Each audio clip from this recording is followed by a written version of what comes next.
série Modernismos tem como foco a Semana de 22, pontuando seus méritos e sua notoriedade, mas investigando o processo histórico que construiu sua relevância. Seguindo uma sequência de discursos de professores, de pesquisadores e de especialistas, a série discorre sobre o movimento modernista no Brasil e abre espaço para um discurso crítico em torno da Semana de Arte Moderna. Neste quarto e último episódio, buscaremos o conceito de brasilidade, analisando como ele vinha sendo tratado nas obras modernistas e a forma que influenciou a arte. Depois da chegada da era industrial, depois da chegada da sociedade burguesa, ou seja, quando chega o período industrial, 1800, a sociedade começa a se esfacelar muito, a sociedade começa a ficar muito heterogênea.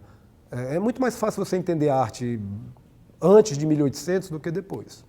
Porque antes de 1800, a Europa, o Brasil, os países viviam períodos mais estáveis, menos dinâmicos. O público era o mesmo, o público que produzia, consumia, pagava por arte é o mesmo, é um público restrito, certo? Não há voz discordante. Com a sociedade industrial, com a cidade dos milhões de habitantes, com o operário, com as pessoas conseguindo voz na sociedade, não somente o aristocrata, o que aconteceu foi uma heterogeneidade. Essa busca de uma brasilidade, ela vai se renovando. A maneira como esse Brasil se apresenta e o que os artistas entendem por Brasil, ela vai mudando de configurações. Por exemplo, se a gente olha, qual foi a imagem que se construíram do Brasil nesse suposto modernismo brasileiro, A gente pode pensar que em alguns casos, a grande maioria, essa imagem ela foi romantizada, É uma imagem romantizada, idealizada, em alguns casos cheia de estereótipos, e a gente também pode se perguntar quem estava representando quem, Então aí a gente pode complexificar a discussão em torno de uma ideia de regimes de representação. E quando eu trago a ideia de regime de representação, é a gente entender qual era a arquitetura da representação, ou seja, quem estava representando e quem era o representado, quem era o sujeito e quem era o objeto. Os artistas, da Semana de 22 eram uma determinada elite de São Paulo, uma determinada burguesia da época. Existem historiadores que vão contestar que, por exemplo, houveram artistas que, de alguma maneira, já traziam características que foram consideradas modernas antes de 22, mas porque eram negros ou porque eram pobres, não foram considerados modernos. Se criou uma imagem de Brasil muito representativa, idealizada e romantizada, que o Brasil é a terra da festa, o Brasil é a terra do samba, o Brasil é a terra da mestiçagem, o Brasil é uma terra que, pode se dar uma ideia de uma espécie de uma mitologia da democracia racial, essas imagens, de alguma maneira, elas, por mais que a gente possa pensar de uma boa vontade, elas acabaram também criando certos problemas, O Brasil, antes de ser essas imagens românticas, idealizadas, eu prefiro pensar que o Brasil, de fato, é um projeto colonial. O Brasil, é uma bandeira suja de sangue, porque o Brasil, é um projeto que exterminou populações indígenas diversas. Porque a gente pode pensar que todo o território nacional, todo o território do Brasil é um território indígena. E até hoje o Brasil continua sendo um grande projeto de extermínio das populações indígenas, um grande projeto de extermínio das populações periféricas na periferia, um grande projeto de extermínio, de destruição ao meio ambiente. A gente teve recentemente as queimadas no Cocó, aqui do lado.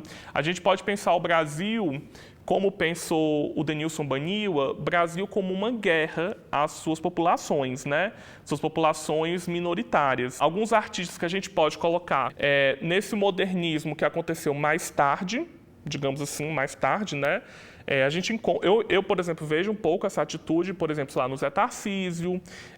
Eu vejo o Zé Tarcísio, por exemplo, um dos artistas, vou dar só um caso dele, revelando que o Brasil é esse projeto mesmo de destruição do território e, ao mesmo tempo, né, nos levando a pensar outras imagens de Brasil, por exemplo. Eu vejo essa atitude no Zé, e eu também vejo em artistas contemporâneos. Mas, como tudo na história, parte de um processo de leitura do passado e, ao mesmo tempo, essa leitura do passado, ela não é neutra e ela também não é, digamos assim, despretensiosa. Se faz necessário abolir os centros e as periferias, as noções de centro e periferia. Veja bem, a ideia de mundo moderno ou a ideia de modernidade, ela bebe de uma certa forma de existência, que é uma existência europeia.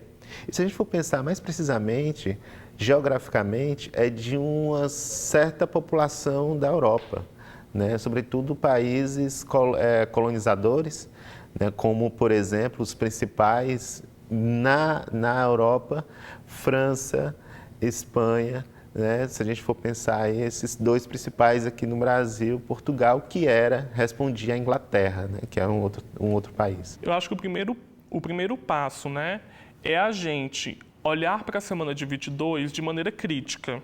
Acho que é um primeiro passo. Reconhecendo os ganhos e as perdas, reconhecendo os pontos positivos e os negativos, reconhecendo as contribuições para um apesar do Brasil e reconhecendo uma reprodução do Brasil. A identidade brasileira é um assunto que não é uma novidade propriamente dita do modernismo, né? Durante o século XIX todo, há um esforço, né, desde que o país se declarou independente, né, de tentar, de fazer os artistas concretizarem numa imagem uma ideia abstrata, que é a ideia de brasilidade. E a brasilidade estaria, né, mais facilmente localizável dentro do país, no interior do país, muito mais do que no litoral, que é mais habitado e que tem mais, vamos dizer assim, acesso à Europa, né, que era a referência. Então, a busca de uma brasilidade nesses anos 20, ela está ligada tanto a esse Brasil do interior, né, que é no caso da Tarsila. O Mário de Andrade, por exemplo, vai fazer levantamentos do folclore nordestino, do norte, né? Ele faz duas viagens longas, né, pelo norte e nordeste do país, vai escrever Macunaíma, né, a partir dessas viagens, e vai registrar músicas locais.